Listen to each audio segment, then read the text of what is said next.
ఆంధ్రప్రదేశ్ రాష్ట్రాన్ని దేశంలో మొదటి నెంబర్ 1 గా నుంచోబెడతానని చెప్పినట్టు రారా గజ్జుకొక్కద్దా అప్పులు తీరుస్తాం, అప్పులు చేయకుండా సంపద సృష్టిస్తాం. ఈ అన్న మన కొత్త మేనేజర్. ఎంత బరితెగించారంటే వీళ్ళు. వచ్చిండు చూడు. రాజమండ్రికి ప్రత్యేక విమానం, రాజమండ్రి నుంచి పిఠాపురానికి హెలికాప్టర్. అరే సలగానికి ఎన్ని పైసలు కావాలి ఇచ్చి పంపి. ఈ చిన్న బిల్డప్ బాబాయ్ గాని వీళ్ళిద్దరు, ముసలి బిల్డప్ బాబాయ్, చిన్న బిల్డప్ బాబాయ్ ఇద్దరు ఏంట్రా ఈ మధ్య డాన్స్ ఉంటా. ప్రపంచం మొత్తం పిఠాపురం వైపు చూసేలా చేస్తాను. తీసుకుని కొడితే ముఖం పగిలిపోతా పాట. ఆంధ్ర రాష్ట్ర ప్రజలకి సంక్షేమాన్ని అందిస్తాం. అంత దిమాకున్న అదరా నీకు. పేద మధ్యతరగతి వర్గాలను ఎలా మీరు ఉద్ధరిస్తారు? ప్రత్యేక విమానం జనంలో కలిసి వెళ్లే పరిస్థితి లేదు అంటే కొడతానని భయమా?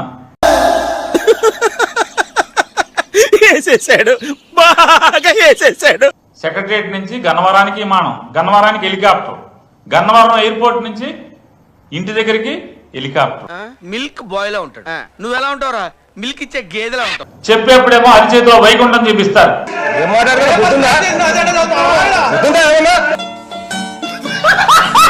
అలకరించి దిక్కు లేకపోవటం అనేది ఎంతకన్నా మీ ప్రభుత్వం దిక్కుమాలిన ప్రభుత్వం అంటానికి ఇంకేం కారణం కావాలి?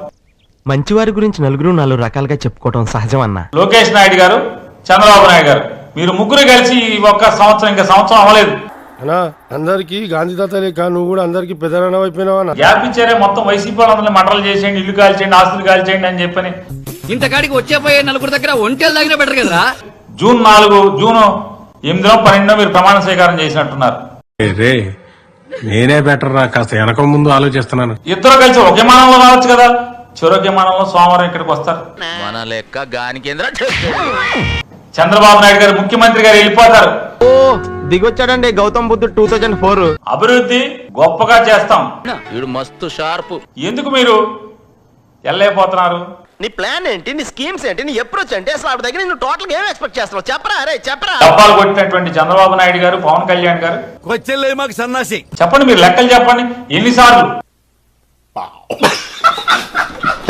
ఎవడు చెప్తాడు? ఎవడన్నా నమ్ముతాడా? కూటమి అంటే ఇటు విషపు కూటమి. దిగజారుడు మాటలు, దిక్కుమాలిన మాటలు మాట్లాడి ఇది కేవలం ఆడి దగ్గర ఉన్న డొక్కు గారి కోసం, ఇంకా ఆడి బ్యాంక్ లో ఉన్న చిల్లర కోసమే కదా ఇదంతా చేసేది. కానీ ఈ బిల్డప్ బాబాయ్ ఇటు పిచ్చోడు మేడం, పిచ్చోళ్ళు మాట్లాడుతున్నాడు. కారు టాప్ మీద కూర్చుంటారు ఎన్నికల్లో. చెప్పండి, బయటికి పెట్టండి. ఆ డబ్బులు ఎక్కడే? కౌంటర్ ఇస్తున్నా చంపేస్తాను. ఎన్నికలైన తర్వాత నెత్తి మీద తొక్కేటువంటి పరిస్థితి ప్రజల్ని. అన్న రూల్స్ పెడతారు, ఆయన ఫాలో అవ్వరు, కానీ మనం ఫాలో అవ్వాలి. ఎన్నో కథలు చెప్పారు. లేదన్నా నేను మందు తాగితే ఏదో తిక్క తిక్కగా మాట్లాడతాను, అందుకని నన్ను వదిలేసేయండి అన్న. ఏం చేద్దాం అనుకుంటున్నారు ఈ రాష్ట్రాన్ని? ఏముంటది, మొత్తం లాగేశారు కదా, ఏమీ లేదు అక్కడ. పలకరించే దిక్కు లేదు. పొద్దున్నే తీసుకొచ్చి భయం వేస్తుంది. నీకు ఫ్రంట్ టు బ్యాక్ ఎగ్గొడతాకైతే అన్నిటికీ భయం. ఆ లంచం ఇచ్చేదానికి ప్రయత్నం చేసింది నేనే అని చెప్పి నా మీద మళ్ళా చెప్పాల. బాసు బాసు బత్తాయి జ్యూసు తాగుతావా ఇంకో గ్లాసు? 5 రూపాయలు 5 రూపాయలు 5 రూపాయలు 5 రూపాయలు.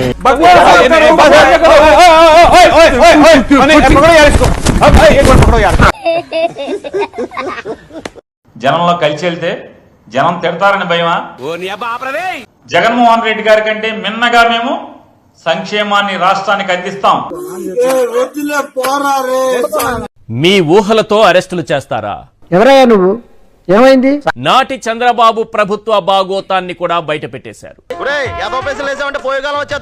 గత కొంతకాలంగా చంద్రబాబు, లోకేష్ ఏవైతే అసత్యాలు ప్రచారం చేస్తున్నారో, ఇంతటి మర్యాదస్తుని పట్టుకుని ఎంగులాకులు ఎత్తే ముష్టోడు అన్నాడు. దీన్ని రిమాండ్ రిపోర్ట్ అంటారా? ఇన్ని తప్పులేంటి? మీకున్న బ్రెయిన్ కి, మీ తెలివితేటలకే మీరు సుప్రీంకోర్టుకే జడ్జి అవ్వాల్సిందన్నా. కనీసం పేరాలు, పేజీ నెంబరు లేకుండా రిపోర్టు ఎలా తయారు చేశారంటూ సాక్ష్యాధారాలు తారుమారు చేయడానికి ఇది స్త్రీ చేసినంత ఈజీ కాదు. లేని మద్యం స్కామ్ ను సృష్టించినంత ఈజీ కాదు రిమాండ్ రిపోర్ట్ తయారు చేయటం. మెంతులు ఆవాలు ఎక్కువైనా, కల్తీ నూనె వాడినా, తడి చేతులు తగిలినా పచ్చడి పాడైపోద్ది. అబద్ధాలు, అసత్యాలు, అభూత కల్పనలు. అంతా జగన్ ఆదేశాలతో చేశారని రాజకేశిరెడ్డి వాంగ్మూలం ఇచ్చారంటూ, నేను చెప్పకపోతేగా నేను మొత్తం చెప్పేస్తా. పెద్ద యదవా, ఈ విషయం అందరికీ తెలుసు. వాడికి ఎన్నో దొంగ వ్యాపారాలు ఉన్నాయి, ఈ విషయం కూడా అందరికీ తెలుసు.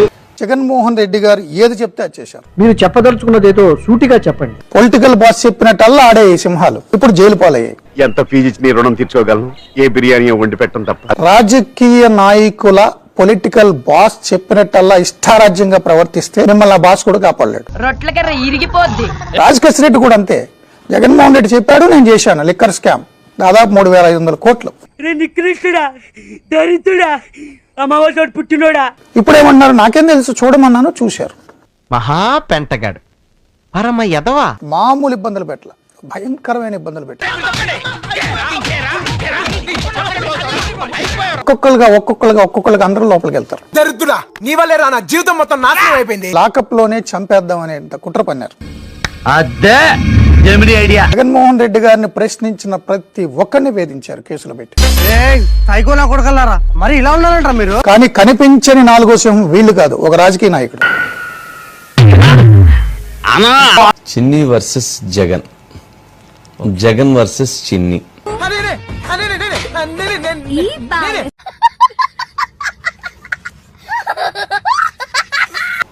ఆయన డైరెక్ట్ గా జగన్మోహన్ రెడ్డి గారి మీదకి అటాక్ వెళ్ళాడు. ఏదో ఒక రోజు ఆ 420 గాన్ని పెచ్చగొట్టుడు కొడతాను. రాష్ట్రం అభివృద్ధి చెందితే అది మీరు చూసి ఓర్చుకోలేనటువంటి తనంతో నన్ను వెళ్ళి బోకరేజం చేయమంట, నన్ను వెళ్ళి బోకరేజం చేయమంట.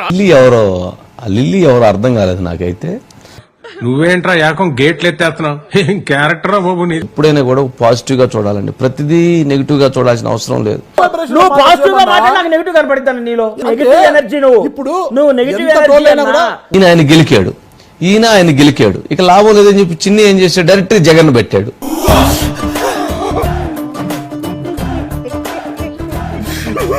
జగన్ దగ్గర పోయాడు చిన్ని. అంటే ఇప్పుడు ఏంది, జగన్ వర్సెస్ చిన్ని. ఆయనకి ఈ మధ్యన పిచ్చ బాగా ముదిరిపోయినట్టుందన్న. ఇక ఇప్పుడు కేసీఆర్ నాని చిన్ని ఏమనంటే చిన్ని డైరెక్ట్ జగన్ అంటాడు. మీ వాళ్ళకం చూస్తుంటే వాడు చెప్పినందుకు మీరు ఏదో బాధపడుతున్నట్టుంది. దానివల్ల ఏమైంది, జగన్ తగ్గుతాడు, చిన్ని పెరుగుతాడు. దరిద్ర